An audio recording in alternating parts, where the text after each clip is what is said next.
Hey guys, this is Will, and welcome to the Nightmare Narrative Podcast. We are doing this at a special time today. It is 11 a.m. here in the States, and it's 6 p.m. over in South Africa because I have a special guest. Her name is Kat. She wrote into the show, and she's a huge enthusiast for ghosts, and so I wanted to bring her along and see what kind of experiences she's had in her life. And so let's go ahead and welcome Kat over to the program. Say hi, Kat. Hi.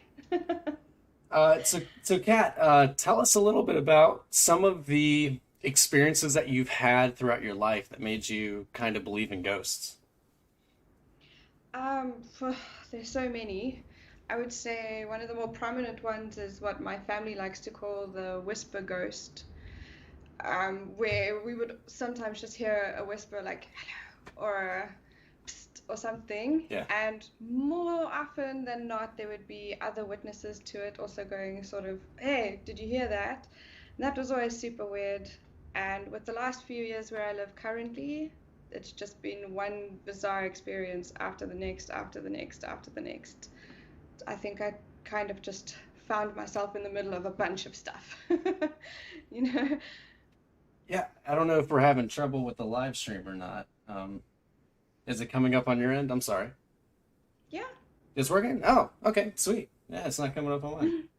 Um, but yeah, I think that's pretty much how I got involved with paranormal stuff. It's sometimes you just kind of see something or hear something. It's like that's weird, that's strange. Like that shouldn't have been there. Yeah. That shouldn't have happened. Yeah, Um, and I'm not the type of person who's like, that was weird, and then forget about it. I need to know. I now, have to know, what was that? now you were telling me you got a diploma in parapsychology. Yeah, Yeah. yeah, So that was interesting. what led you to do that? I've actually been interested in it for quite a while, quite a few years. And I came across the course to get the diploma, and I was hoping I would get a few answers, but that's not how it works. I just have way more questions than I did before. It was not helpful at all. It was It, interesting, it's really funny but I just know less. it's really funny you say that because Jeff and I we've been doing investigations together for over a year now, and we have more questions than we do answers at this point. There's a lot It's of almost, sorry, no, go ahead. it's almost as if the more you learn and the more you find out, the less you actually know. Yes, yeah. It's I heard a saying before. It was something like uh, the less you know, the better off you are. But then as soon as like you learn a little bit more about something, you realize how much of it you don't know. And Yeah. for us, we went into paranormal stuff, just kind of, or ghost hunting, just kind of having a few ideas, having a few notions about how ghosts work. And then all of a sudden that gets thrown out of the window because we'll come across something that completely debunks what we had thought previously. For instance, a couple things I can think of, you know, we used to think that ghosts could interact with some of the objects all the time. But it seems like depending on which investigation you go to, it seems like spirits can only interact with certain things, or a ghost can uh, interact with something and then realize that they're being recorded. And it seems like ghosts don't like being recorded.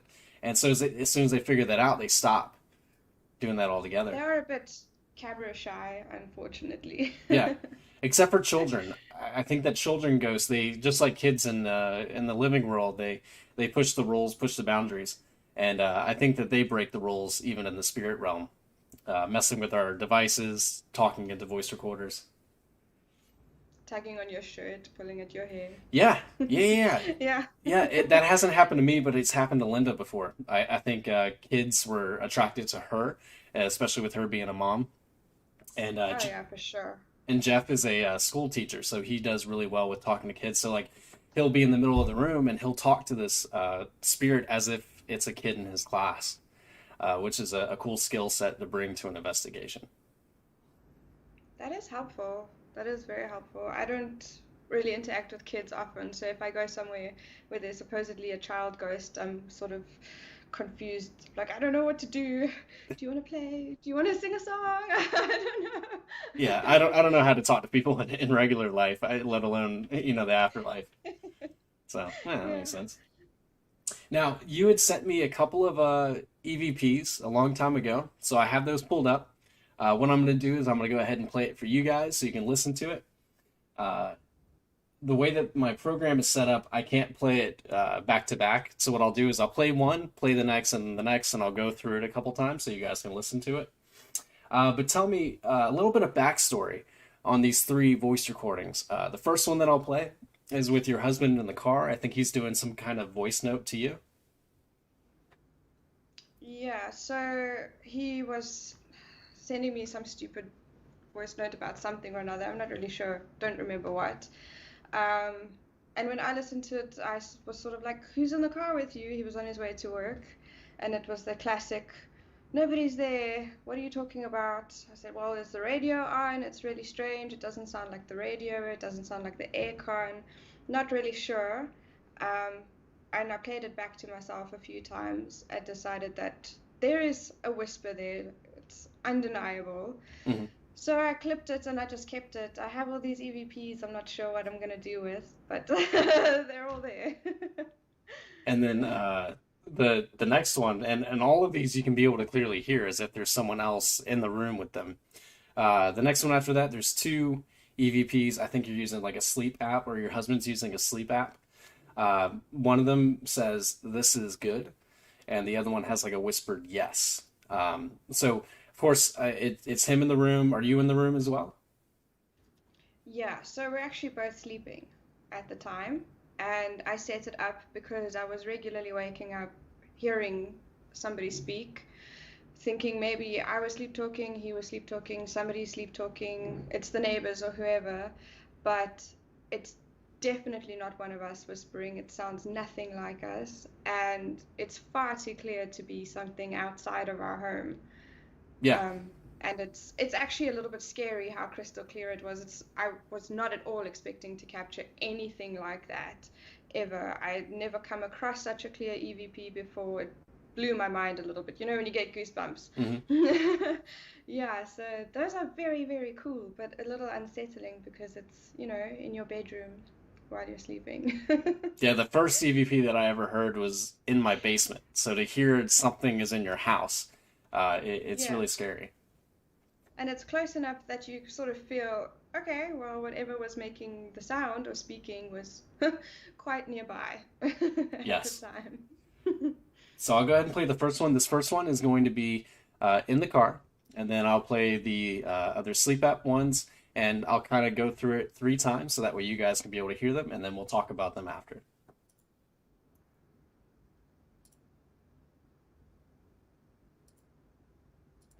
Yeah. And we need like I want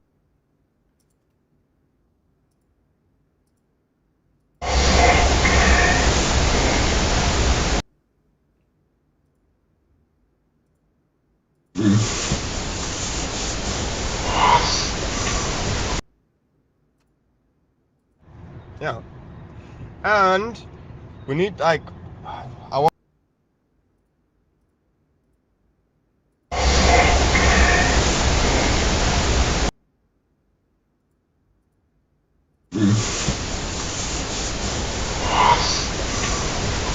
That's twice. yeah. And we need like I want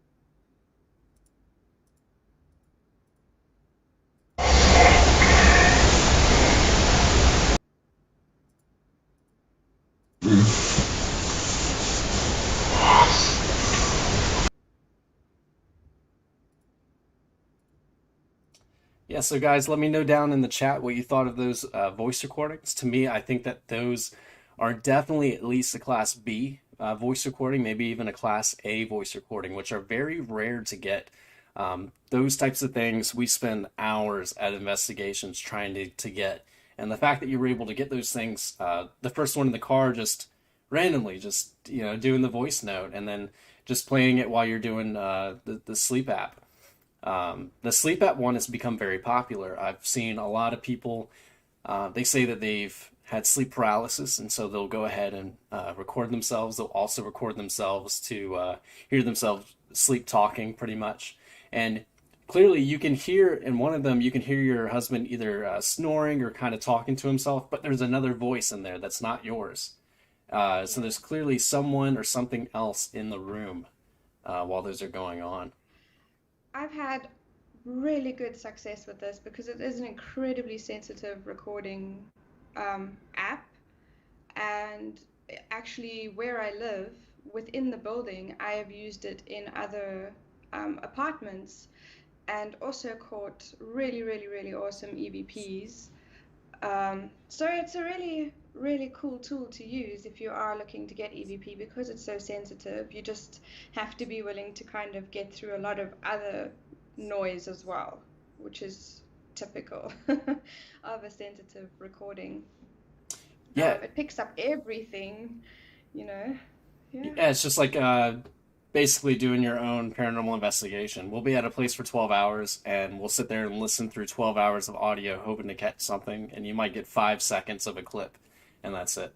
Uh, so Yeah. it must be fun just listening to yourself just snoring all night long.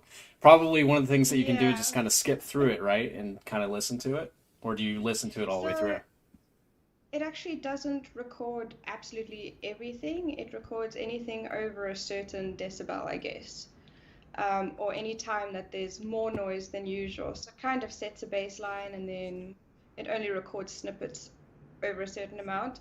I live right next to a main road, so there's quite a lot Hmm. of audio to I can get through imagine. every time. Hours and hours of listening to myself sleep and listening to the traffic go by. Um, but it's worth it, and it's so clear that you don't really need to listen very carefully. I could listen while I was doing something else and hear it quite clearly, which is helpful. I didn't have to sit there and really concentrate at all. It just was loud enough, you know? Yeah. Yeah, and I know that's got to be scary the first time hearing that. Just being like, wow, like could have been someone else in the room with us last night. It was strange. So it was scary, but then also really exciting because it's like I told you, like Hmm. yes, finally evidence. It's there, and it's somewhere between like excitement and okay, it's actually really there, and it's actually really happening, and this is terrifying. So has this inspired you at all? Like I know that you've gone on to get your the parapsychology diploma, but have you also done more of these and have maybe gone out to other places nearby to even maybe do an investigation? Um, for a while, I was actually doing a lot of stuff with Cape Town Paranormal Investigations. They are an awesome, awesome team, and they know their stuff, and they're very thorough, and that was loads of fun. But that was actually all before these recordings and these sleep talk recordings. I stopped with them after a while, and it's been lockdown, so Hmm. we have a curfew. We have a 9 p.m. curfew. We have to be indoors. That makes it difficult. And with Cape Town being such a busy place, daytime investigations just aren't logical. There's too much interference from everywhere. Yeah, no, that's something that we run across quite often, especially being in the city at a few places that we've gone to. For instance, we were at Portsmouth recently, and being in a apartment building, there's a lot of noise and stuff going on, cars outside, that kind of thing. Even at nighttime, it was still pretty busy. Yeah, America hasn't shut down. We're still acting like everything's fine. So yeah, Yeah. yeah, we see how that's working. But aside from that, so I'm really interested because I haven't done any research at all. I'm curious what kind of cryptozoological or cryptids do you have in South Africa? Um, Not as many as I think you'd hope, Ah, but okay, definitely for Cape Town specifically, we have the Tokoloshi, which is a little creature, dwarfy little creature. It's actually a water sprite, it's what okay, it is. And it steals you out of your bed at night and carries you away and you go missing. And I think that was developed to try and explain why so many people in rural areas were going missing or all over the place were going missing. It is believed that by drinking water or swallowing a stone, the tokoloshi becomes invisible and can sneak into your home at night. And quite often you will walk into places in Cape Town and other parts of South Africa, it's kind of spread, and you'll see people have their beds on bricks, using bricks as stilts almost, because it is believed if your bed is on bricks, the tokoloshi can't get you. Okay. That that would probably be our most famous one. So Yeah. is it because typically beds would they just be on the ground or not up at all? Yeah, generally, but it's just become completely normal to walk in somewhere and see bricks underneath somebody's bed. Okay. So they're not Yeah. the bricks aren't supporting the bed, it's just the bricks are underneath the bed. The bricks just need to be underneath your Okay, bed. gotcha. Because Yeah. I thought that was going back to sort of one of the explanations, if you've ever heard of this one, is the Hebrews back when you had the plagues coming through and you had the fog that would go through those houses, and of course they put up the red mark above their doors so that way the spirit wouldn't come in and kill the good Hebrews. One of the explanations is that the Hebrews would have slept on the floor because they would have been poor. They would have been sleeping on the ground, while the elite would have been sleeping in a higher up bed. And so, because that heat rises, that smoke, I think it was some kind of like acid air or something like that that came through. So it wouldn't be on the ground where the Hebrews would have been sleeping. It would have been up to where it would have gotten the elites and the Egyptian people.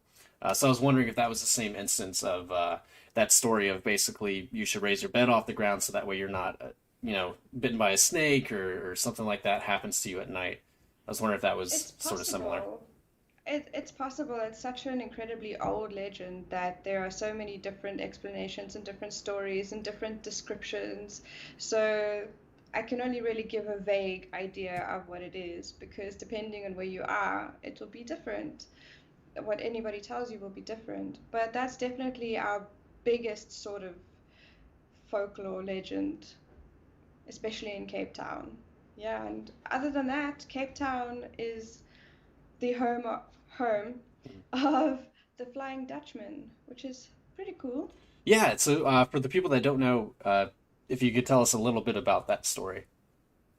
The Flying Dutchman is our ghost ship that you can see from certain mountaintops. I have not seen it because I've not been on top of the correct mountains yet. It's a hike.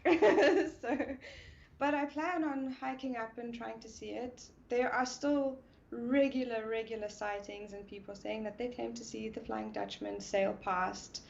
I can only imagine it must be quite bizarre to be standing up on top of one of our beautiful mountains and see this ancient ship with sails, Yeah, full mast, and everything coming past. It must be a really, really crazy experience.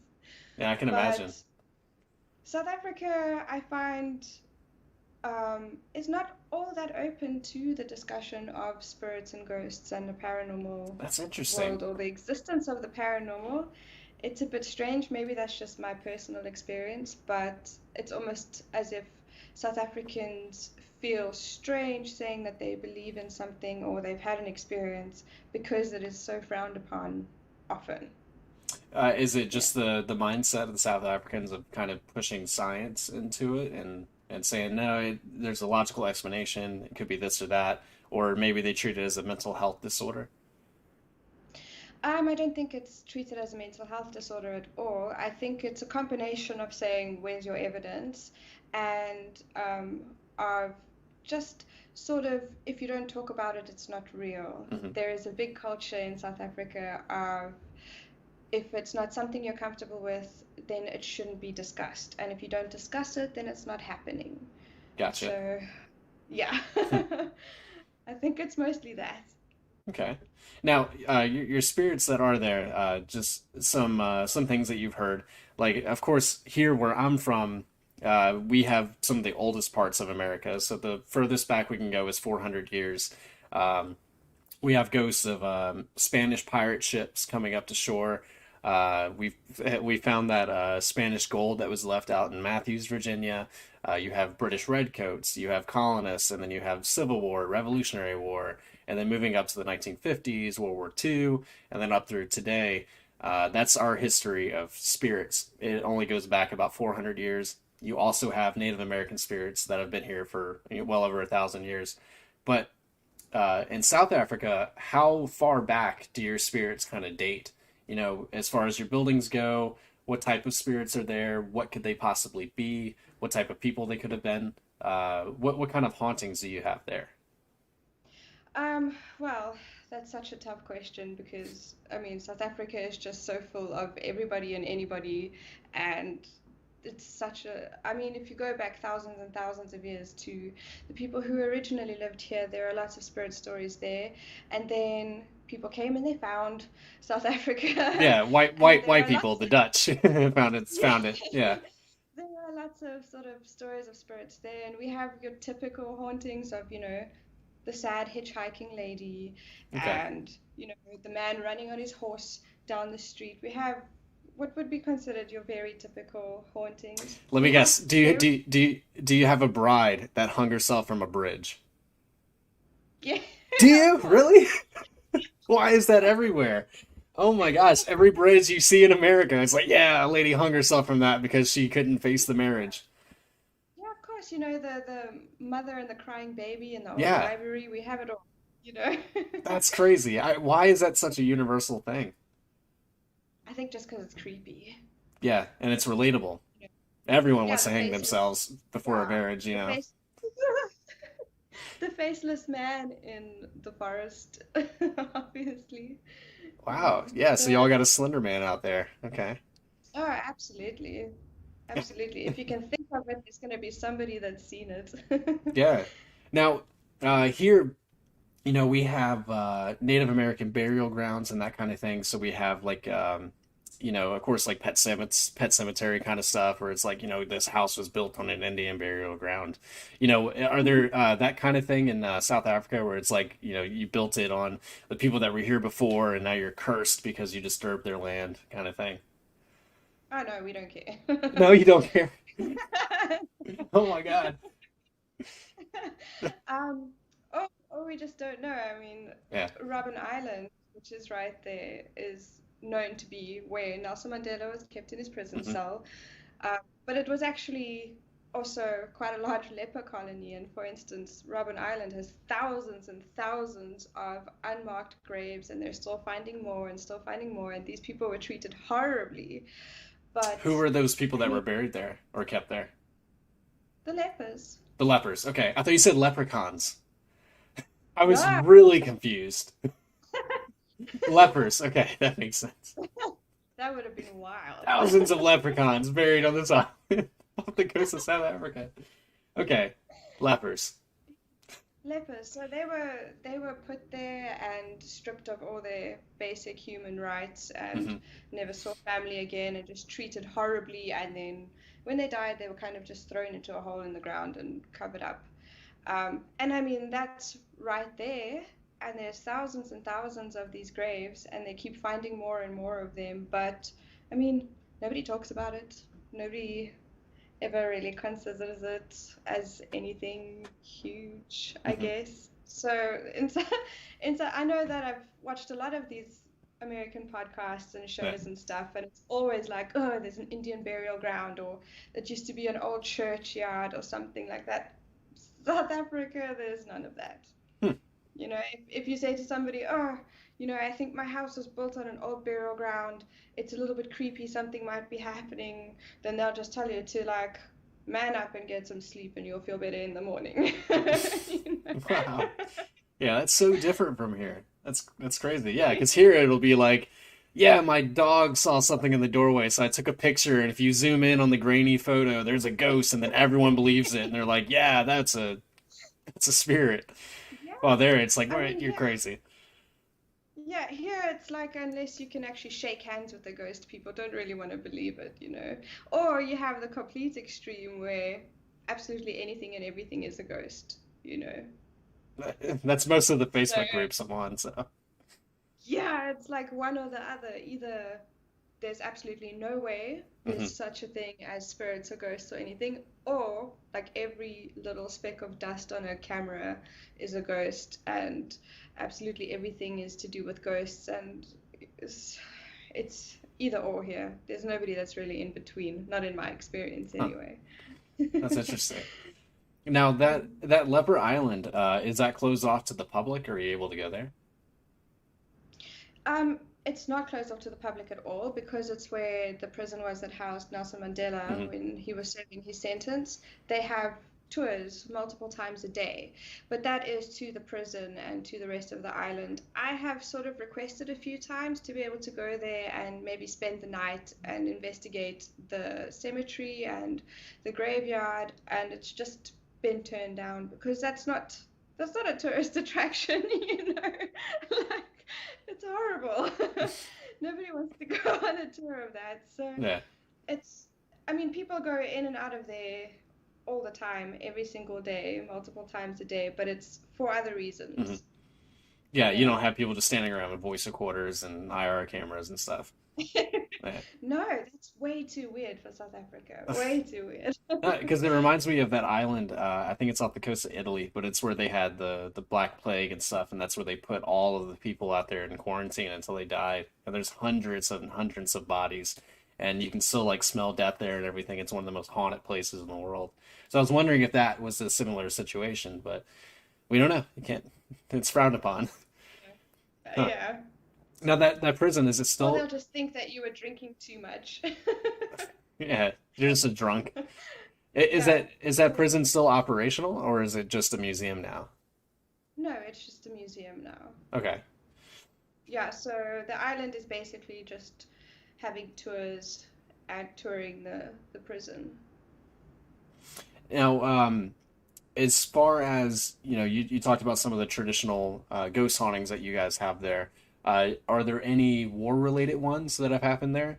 Like any like major spirits that have been seen, that kind of thing. I wouldn't say there are major spirits. We don't really have spirits that have names, for instance, you know. Um, but there are a lot of battle sites, as there would be anywhere, a lot of shipwreck sites, a lot of that kind of thing where many people have said, you know, it feels eerie and they experience a lot of weird occurrences. And for instance, at the Battle of Bloberg, where that was, there is now a restaurant, and the restaurant often lets in ghost hunting teams and investigating teams to see what they can get there. So there is a little bit of that to a certain extent, but um, you know, it gets tricky because a lot of these places need to operate at night, and there's nobody makes money out of it. Yeah. So it gets a little bit interesting. Most of the time, you have to kind of go somewhere that's abandoned and hope for the best. Hmm. Now, what are some of the investigations you were talking about? Is it called the Cape Town Paranormal? Yes, Cape Town Paranormal Investigations. Check them out. They're very, very cool. Um, Very thorough. They're not jumpy people at all. That's good. They're not just gonna point and go, oh, there's a ghost, you know. And they actually have investigated a lot of the sort of bigger sites or more heritage sites in Cape Town. Hmm. And in Johannesburg, you've got Pheonix Paranormal Investigations, and they do the same thing there. They're also not particularly jumpy or overly dramatic or anything like that. And then there's also Durban Paranormal Investigations, who do the same thing out in Durban. So after this, I'll go ahead and I'll leave a link in the description for those people. That way, you guys can go ahead and check them out. Do they have any YouTube channels or anything?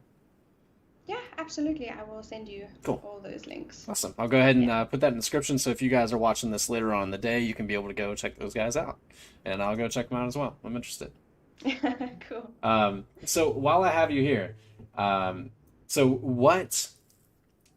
Here comes the hard hitting questions, because these are the questions that we talked about before, where you come in thinking that you know everything about ghosts, and then you actually start doing the investigations, and then your opinions constantly change based on some of the circumstances that you find as far as evidence go. So, what are your thoughts? Number one, personal question: or do you consider yourself religious, like Christian views, or anything like that? No. No, just No. completely just agnostic, atheist. Um, no, not really. I just be there's Okay. do good things and that's it. You know. because it's interesting to hear someone from a Christian perspective. Like for instance, our group is Christian, so we take some of the things that the Bible says. You know, this is what happens to you after you die. There's a lot of extreme Christians out there that they're like, there's no way ghosts can exist. You know, you die, you go to heaven, you go to hell. That's it. There's no in between. Yeah. While a lot of our research has shown, you know, and I'm sure you've probably heard us talk about this before, is that in the Bible, Jesus clearly says that, you know, ghosts exist. They saw him walking on the water and they said, "Oh my God, it's a ghost." And he said, "No, I'm not a ghost. Ghosts can't do this." So normally, whenever Jesus would speak in the Bible, he would say, "No, that doesn't exist," or you know that kind of thing. He would completely dismiss it. But instead, he said, "No, I'm not a ghost because of this." So to him and to them, you know, ghosts existed. And then God even said, as one of the things that He told one of His prophets is that you know don't seek mediums because you don't want to communicate with the dead. So it's saying basically it exists, but whether or not you should or shouldn't talk to them is completely up to debate. So that's pretty interesting. That Yeah. you can still have that mindset, you can still have the views, you know, you can go to heaven and hell, but what happens to your spirit? What happens to your essence when you leave this earth? You know, how do you become a ghost? I like talking about the science of ghosts. So, what do you think is the reason behind spirits? Like, how do you think you know ghosts are able to be on this earth? If they die, you know, how does that happen? How is there a ghost? Um, that is a very tricky question, and I Hmm. mean, everybody has a different Yeah. opinion. For me, I like the term disincarnate people because it implies that maybe not everything we're interacting with was once a human being in flesh as we are now, but there are definitely cases where I was convinced I was dealing with somebody who once was and is now a ghost. And I think it maybe just has to do with whether or not you in spirit are ready to leave the earth that we're on So do you believe or in the plane that we're on. and so you believe that in our plane of existence, spirits are here because they still have unfinished business. Possibly they just are afraid and don't want to go. I think sometimes even the ghosts that we deal with don't understand why they're there or what's happened, and maybe they don't know that they've died. And that also comes from having listened to people who have been dead for a while and what they recall and what they experience. And there's this idea that you have a decision and you need to decide whether you're going to hang on or whether you're going to go. And I think possibly if you decide to hang on, but your physical body can no longer, then perhaps your spirit stays behind or your energy stays behind in one sort of mass together. Hmm. So what are your thoughts on living ghosts? So you know we've talked about before. You have um a residual haunting. That's someone just kind of performing the task that they normally would have done. You can be in your house and you see like a spirit walking down your hallway or walking down the stairs or that sort of thing. But then you have an intelligent haunting where they're picking things up, they're interacting with you, they're not just repeating their past events. Um, so, what do you think about something called a living ghost? That's something where the person is actually still alive, but it was their negative emotion, their negative energy put into this place, and so they have a residual haunting going on of themselves while they are still alive. We've had a few cases of that happen before. Do you, I guess, believe in that sort of thing, or what are your thoughts on intelligent ghosts and and residual hauntings? I think so. Residual hauntings to me are at the same time fascinating as they are boring because they're a bit predictable. Hmm. But it's interesting because it's almost like something's just burnt into a loop. Hmm. Something happened that left a mark on time, and it's just going to continue and continue and continue forever. And then what you call a living ghost, to me, that's probably what I will be, just because I'm a very curious person and I'm gonna want to know. You know, like I've been looking into this my entire life. If I die, I am surely coming back as a ghost, so I can Oh, absolutely. go. I've already told Jeff, like, if I ever die, this is what I'm gonna do. Like, I know how to work a voice recorder. I know how to work all this stuff. Just set it up and I'll interact with it. So I don't know if it's just a curiosity or a being with a goal or Hmm. someone that's maybe more determined. Maybe they're were irritated in their last moments and they were like, I'm coming back to make your life hell. Like, Hmm. you are not getting rid of me so easy. Yeah, like I know my unfinished business will be trying to prove the existence of ghosts, and then so me myself will try to communicate from the other side. Oh, yeah, Definitely. absolutely. But then while I'm at it, I'm going to see exactly how annoying I can be as a ghost. You know, on the one hand, so I'm always kind of torn between. On the one hand, I would come back as a ghost to try and help prove the existence of them, or it would be such an outrageous haunting that nobody would ever take the person seriously at all, you know? Yeah, Fun. like you just basically be a toy in Toy Story, just messing with Sid, just like acting alive and stuff in front of them, and then as soon as the adults come in, just dead, you know. Like if I flush the toilet every hour on the hour, like who's gonna believe that, you know? So you just do like frustratingly mundane things that where they're like, "Why is our toilet always broken?" Ah, it's just cat flushing the toilet. Yeah.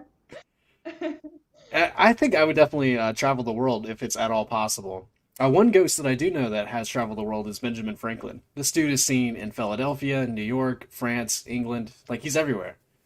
South Africa. Is he? Is Benjamin Franklin in South Africa? Yeah, I've come across a few people who say they've seen Benjamin Franklin. Did he ever go there? I have no idea. That would be great if he never went there in living plane, and now people are just seeing Benjamin Franklin. That's great. I never heard that before. Yeah, no, it's weird.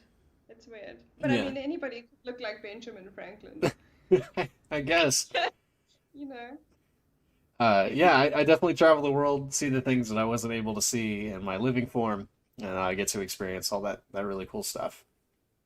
Mm. That's pretty neat. So I see that you guys are commenting in the chat. Go ahead, throw in a couple questions if you have any. We can go ahead and answer those. This person said, I strongly recommend you researching the Barari case. It's a 2018 incident where 10 members of a family were found hanged in India. I'll have to check that one out. I never heard of it. Yeah. Might do a video on it. Jay asked, is there a place to find Kathleen? Do you have a YouTube channel or anything? I don't. I am working on it, but anybody is welcome to contact me on my Facebook. I'm not super weird about it at all. Uh, it's Cat Goss. You can, if you have something you want to ask me or messages you want to send, please go ahead. It's fascinating to me. The more I receive, the more I can learn. As somebody who researches the topic a lot and spends a lot of time looking into it, I need people to tell me their experiences and I need people to talk to. And not everybody in South Africa is willing to. So, Yeah, yeah, that's the way to feel find free the to outlet contact for me it. anyway. Yeah. Yeah, if you Yeah. ever made a YouTube channel, what kind of channel would you do? I think it would be more along the lines of the parapsychology side of things and the research and study into it. And I definitely have a few interviews with people who have spectacular cases, you know, out of the ordinary, or somewhere where I can discuss some of the evidence that I found. A lot of the evidence I've gathered is was not for a channel or for anything, it was for my personal research. Mhm. And I think that I should actually put more of an effort into release it because research should be shared and that's how you get more answers and that's how you get more research is by sharing it. I've just been terrible. I'm hugging it all to myself. Well, can we get a little piece of it? Like what's some of the extraordinary things that you've heard? So, at the risk of incriminating myself a Hmm. little bit, the upstairs neighbor in my building moved out and his apartment was empty for a while. And everybody was saying that they were hearing some thuds and bangs, you know, the usual thing. So I bugged the apartment. That's right, you were telling me um, that.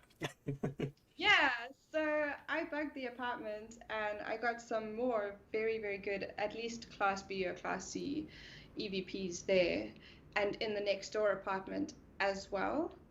I have I have a camera that I plan on setting up for the next while in my apartment to try and see what happens when I'm not there because often when I get there, things are not where I left them and all sorts of interesting interesting things like that. Or, you wake up at 2 o'clock in the morning and you're pretty sure you just heard the fridge door close.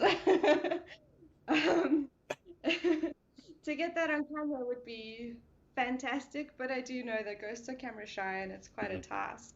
Um, and yeah, some of that stuff, it's all from my personal surroundings is where I found the best evidence. I haven't had to travel very far to get a lot of interesting experiences, which is lucky. Do you think that something is attached to you, or is it just something in the house that you're in? If you ask my sister, she'll say it follows me everywhere. Yeah. She always used to be peeped out in my bedroom and stuff like that. But it was only sort of much later where it became very clear that something strange was going on, and especially when I moved into the apartment I'm in now.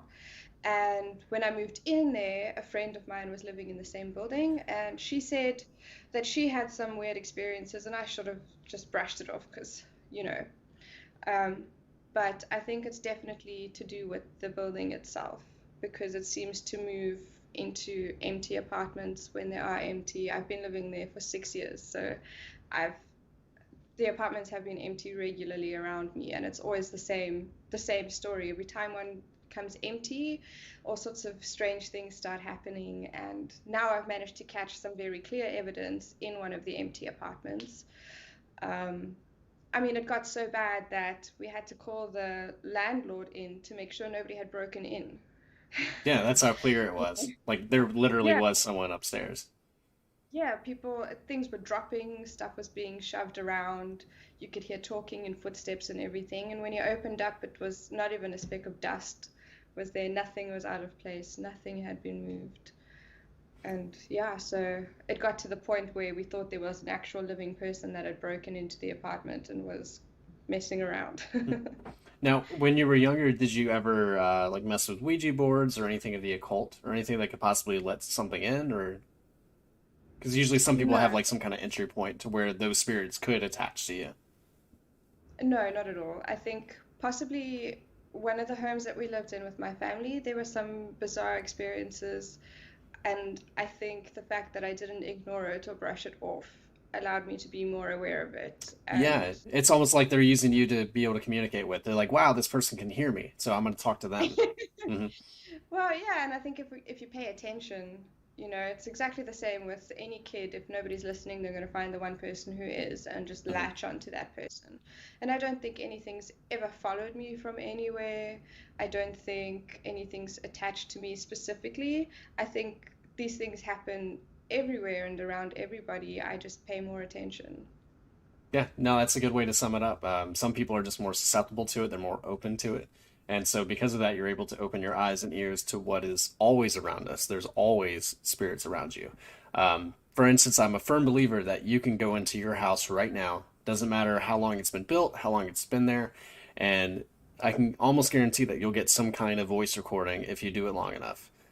You'll hear something. Like I've done it in this house that I'm in. Sat down, did a voice recording, and sure enough, you get a whisper. And it's like, this place Yeah, isn't haunted. I don't have anything following me or anything, but yeah. you just have to listen.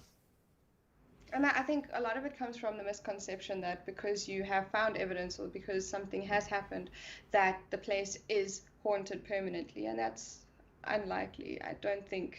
I mean, I can't think of any reason why a spirit would want to hang around in my home. Nothing ever happens there.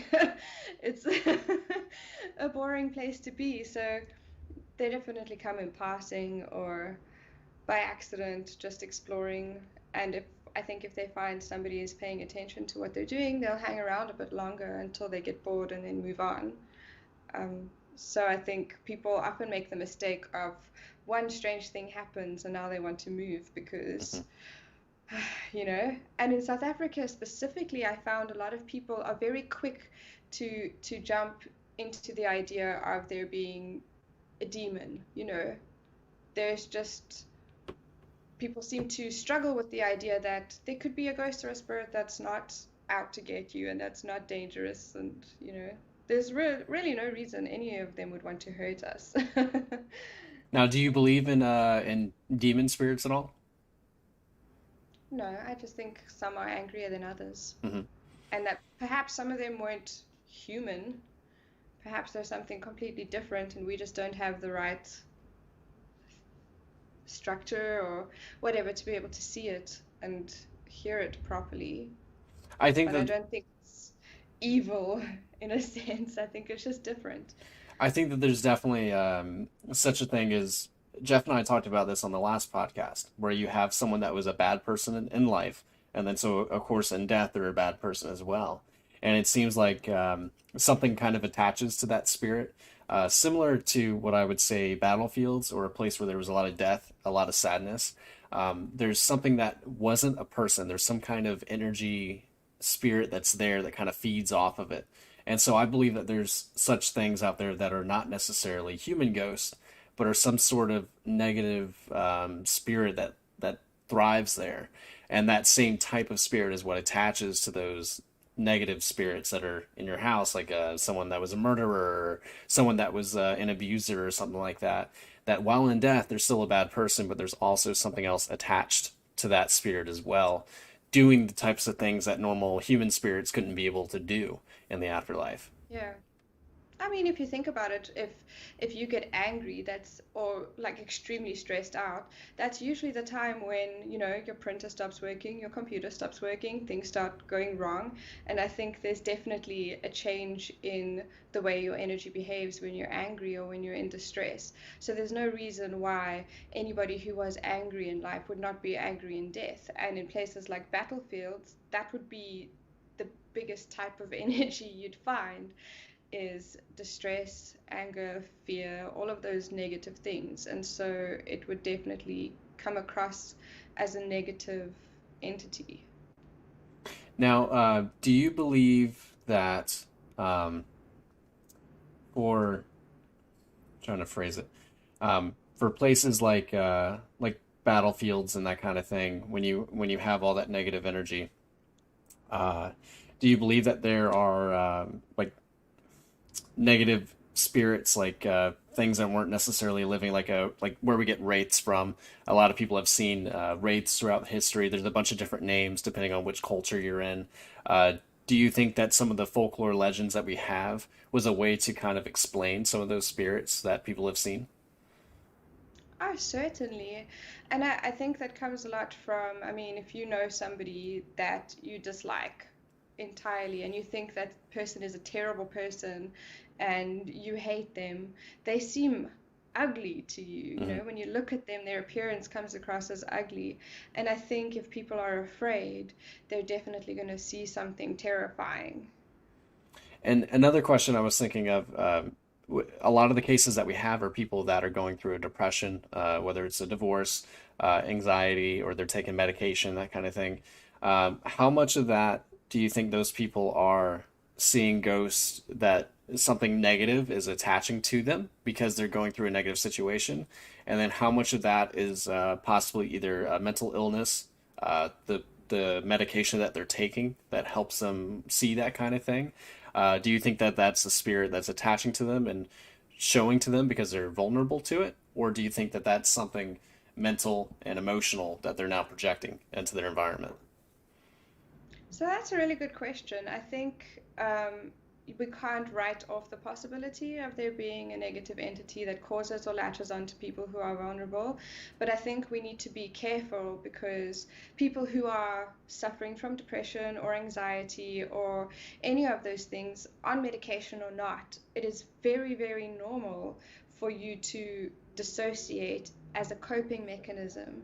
And with dissociation come audible hallucinations, visual hallucinations. Those are all very, very normal symptoms of extreme dissociation when you are depressed or stressed. And I've experienced it personally, and it can be terrifying. And you just think, I have no idea what's going on, and you feel as if you're losing your mind.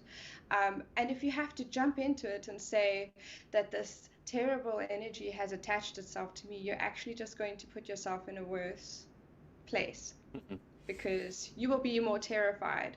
So we cannot write off the possibility entirely. I mean, if somebody comes to you and they say, I've been struggling with depression and I think that something has attached itself to me, we shouldn't say, oh, well, you're not in a brilliant mental state. We're not going to believe what you're saying. But we should be very aware that dissociating in those times is likely, and it comes with a whole onslaught of things that can be considered paranormal and are actually just their way of coping. And either way, you should never say that to someone that's in that situation, because Never ever. that's either going to make their mental depression even worse, or Yeah. it's going to bring out the spirit even more. So either way, what you believe in, that is not the way to go about it. Um, No, you cannot tell somebody that that's what you think it is, yeah, because it's not always well received, but it should be something that is considered, and you should be able to guide a person with that like while considering that, because I think it can be quite terrifying, and if they don't know what's going on, I find a lot of the ghost hunting groups or investigating groups go in somewhere where that could be a case, or they could have experienced some trauma, and to cope with it, they are dissociating at times. And then they go in there and they want to say that, oh, you've got this terrible thing attached to you, and this is all like revolving around you. And that person then begins to start feeling guilty for the things that are happening, perhaps to their family members or the way that they've been behaving. And I think that's unfair as well. yeah. Sorry to get dark, Yeah. go into No, a no, dark it's subject on okay. this, but it's important to talk about. It's important to Yeah. talk about mental health as it relates to seeing spirits and how to interact with that. Eventually, I would like to get some sort of degree in psychology to be able to help people through that instance, whether that's helping them, not be suicidal or go into that dark depression because of those Yeah. spirits, or because they're doing that, they have spirits interacting with them. Um, Yeah. so, to kind of change subjects a little bit to get off of that, do you believe that there can be a language barrier when communicating with spirits? This comes from Oh, Jay Ellis in the chat. oh, absolutely. And I've experienced this where we've been trying to communicate in English, um, and it's just gone nowhere. And then if we switch over into Afrikaans, then we get responses, or into Zulu or whichever, then we get clearer responses. I mean, I don't think you become a spirit and then suddenly you can speak any language ever. I think that's really interesting, and we've tried that at a few places here. Um, there was a time that we were out in Matthews, and Jeff and I were asking questions in English, of course, but then we were like, oh, yeah, there's probably Spanish pirates here. They don't know English.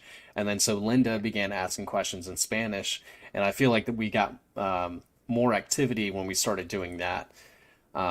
But I don't know, because I've seen a lot of Ghost Hunter International shows. I don't know how much of that is real or not. Um, but it's interesting to see people talk to these ghosts in English, or not in the native language of that spirit. I think that somehow they are able to understand what we're saying, I think. However, they're not able to respond back in the language that you asked it in. It would only be in the language that they themselves know.